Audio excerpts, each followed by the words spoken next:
আগামী 2 এপ্রিল পূর্ণিমা হনুমান জয়ন্তী, তারপর 1 মে পূর্ণিমা বুদ্ধ পূর্ণিমা।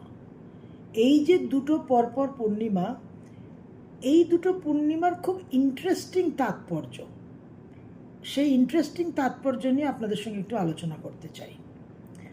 হনুমান জয়ন্তীতে আমরা হনুমানজি বজরংবলীকে বন্দনা করব, আবাহন করব, কারণ আমাদের শক্তি চাই, আমাদের সমর্পণ চাই, আস্থা চাই, ভরসা চাই, ফেথ চাই, যাতে ঈশ্বরের সঙ্গে সংযুক্ত হয়ে শ্রীরাম কৃপা অর্জন করে আমরা আমাদের জীবন যুদ্ধে জয়ী হতে পারি।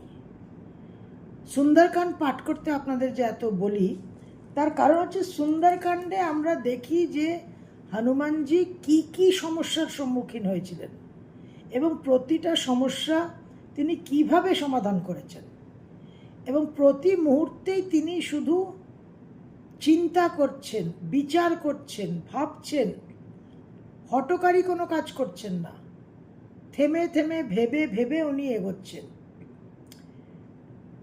তো 2 এপ্রিল হনুমান জয়ন্তীর এই তাৎপর্য যে আমাদের শক্তি চাই, বল চাই, ক্ষমতা চাই, যাতে আমরা ঊর্জা চাই, যাতে আমরা জীবন যুদ্ধে একটা জয়ী হতে পারি এবং সংঘর্ষ সংঘাতকে মোকাবিলা করতে পারি।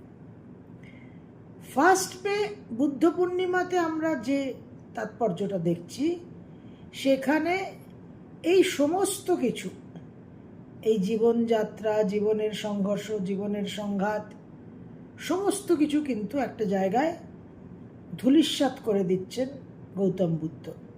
এই সমস্ত কিছুর মধ্যে যে একটা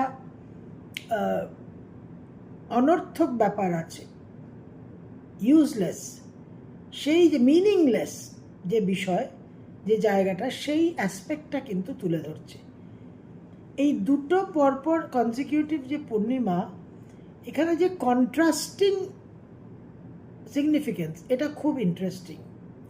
এই কন্ট্রাস্টিং সিগনিফিকেন্সটা আমাদের অ্যাকচুয়ালি এই সৃষ্টি সংক্রান্ত যে উইজডমটা, যে জ্ঞানটা যে শাস্ত্র আমাদের দিচ্ছে, তো এই সৃষ্টির বিষয়ে আমাদের যে জানা, যে জ্ঞান, সেখানে দুটো এক্সট্রিম, এক হনুমান জয়ন্তী, এক বুদ্ধ পূর্ণিমা।